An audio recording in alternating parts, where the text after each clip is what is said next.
আমার আল্লাহ পাক বলেন যে আমার পরে যদি আমি কাউকে সেজদা করতে বলতাম তাহলে সেটা বলতাম যার যার পিতা মাতার চরণে। মাতা গুরু, পিতা গুরু, গুরু জ্যেষ্ঠ ভাই, ইহার চাইতে অধিক গুরু ভজনেই তারে পাই। আপনার প্রথম গুরুই আপনার মা। আপনি দলিল খুলে দেখেন, যেখানেই যাবেন, যে সংবিধান যে আইনেই যাবেন, সুস্পষ্ট ভাষায় লেখা আছে মায়ের সন্তানেই, মায়ের পায়ে হচ্ছে সন্তানের বেহেশত, একজন জননীর পদতলে। কেন জানেন? আপনি যখন এই দুনিয়ায় এসেছিলেন আপনার মাথাটা ছিল নিচের দিকে আর পা দুটা ছিল উপরের দিকে। আপনি জঠর যন্ত্রণায় ছিলেন। আত্মার বিজ্ঞানী লালন সাইজি বলেছেন, আমি জঠর যন্ত্রণা পেয়ে এসেছিলাম কোরাল দিয়ে, আমি রইলাম তার সবই ভুলে এই ভবেতে আসি। আপনার মাথাটা ছিল আপনার নিচের দিকে, পা দুটা ছিল আপনার উপরের দিকে। আপনি যখন দুনিয়ায় আসলেন সর্বপ্রথমে আপনার মাথাটা গিয়ে পড়লো আপনার মায়ের পায়ের কাছে। মা চাইলেই আপনাকে দাঁড়িয়ে জন্ম দিতে পারত। যে কোনো কাজ করতে গেলে মুরব্বীরা বলে একটু ঝাইরা ঠাইরা তারপরে কাশো, একটু দাঁড়াও তাহলে বল পাবা, শক্তি পাবা।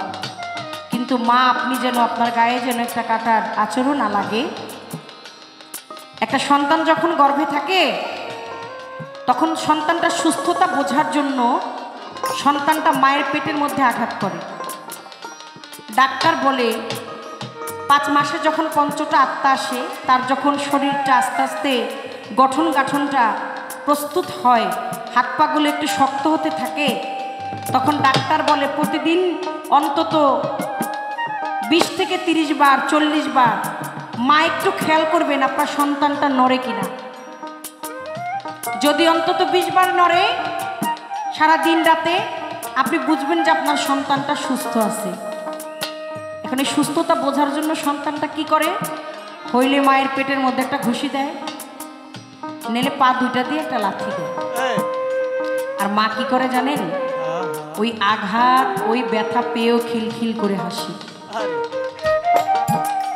কেন হাসে? আপনি সুস্থ আছেন। এছাড়া তো আপনি তো মায়ের সাথে কথা বলছেন না।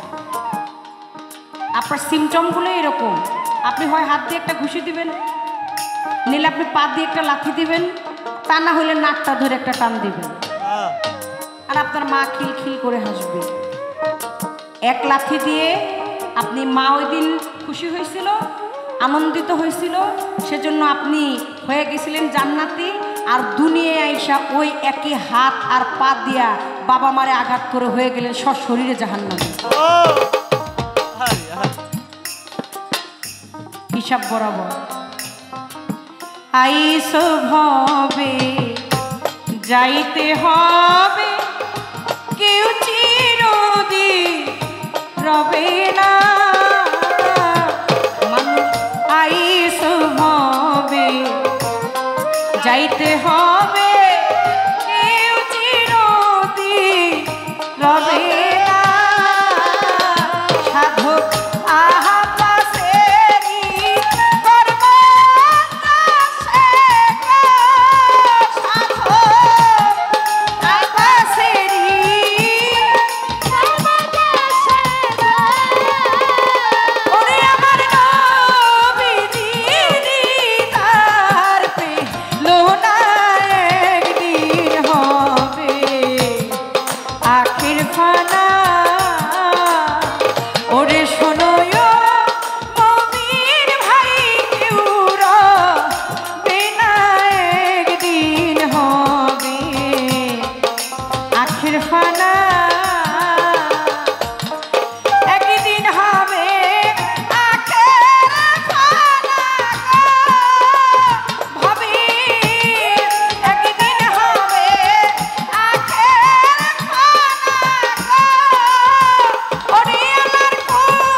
এসেছিলে এই ভবে, তুমি একা ওয়ানা ওয়ানা বলে চিৎকার চিৎকার করে কেঁদেছিলে আর হেসেছিল সবে। এমন জীবন তুমি করিবে গঠন, মরণে হাসিবে তুমি আর কাঁদিবে ভুবন। আইসভাবে যাইতে হবে, কেউ চিরদিন রবে না। সাধক আব্বাসেরই কর্মদোষে আমার নবীজির দিদার পেল না। ধারুদ্ধার দুনিয়ায়, মৃত্যুর পরে জান্নাত জাহান্নাম, একটা বিচার মিজানের পাল্লা, পুল সিরাতের পুল, সব কিছুই আছে। কিন্তু মনে রাখেন, আপনি আঘাত করলেন এই জায়গার, আর বিচার হবে যে লোকচক্ষুর অন্তরালে, এইটা হবে না। আপনার যার্রা যার্রা পরিমাণ হিসাব দিয়ে তারপরে আপনি যেতে পারবেন। ঠেকছো কোন জায়গায়, শিখছিলা যেই জায়গায়, আপনি ঠেকেছেন সেই জায়গা থেকে যদি আপনি মুক্তি না পান, আপনারা স্বয়ং আল্লাহ কোনোদিন মুক্তি করতে পারবেন। ল্যাংড়ায় তোর কানা খোড়া হইলে পরে ছেলে, ধুলা ঝাইরা মার জন্য টান দিয়া লয় কোলে।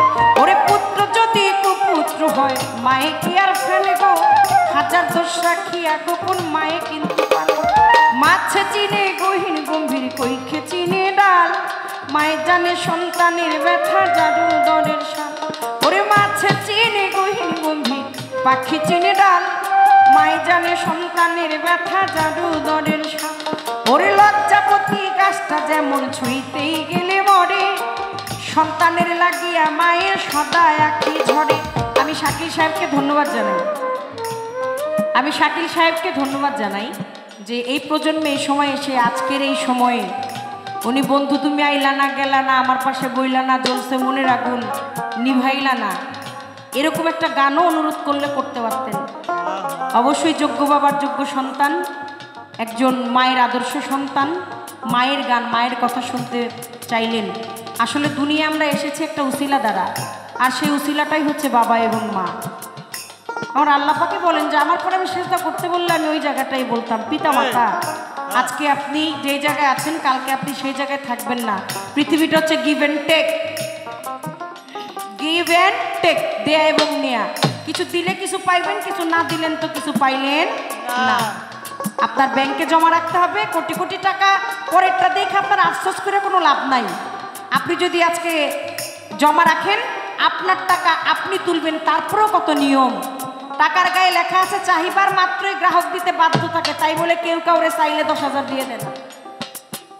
ব্যাংকে জমা রাখলেও যে সিরিয়াল ধরে মেনটেন করে জমা রসিদ সেটা দিয়ে জমা দিতে হয়। আপনার চেক ব্যাংকের মধ্যে আপনি সাইন দিবেন, আপনার টাকা আপনি লিখে আপনি সাইন দিবেন না, তারপর যতক্ষণ পর্যন্ত ম্যানেজার আপনাকে কনফার্ম। জামাই থাকতে কামাই করন লাগে, তারপরে শেষ হয়ে গেলে আর ওই কামাইয়ের কোনো কিছু।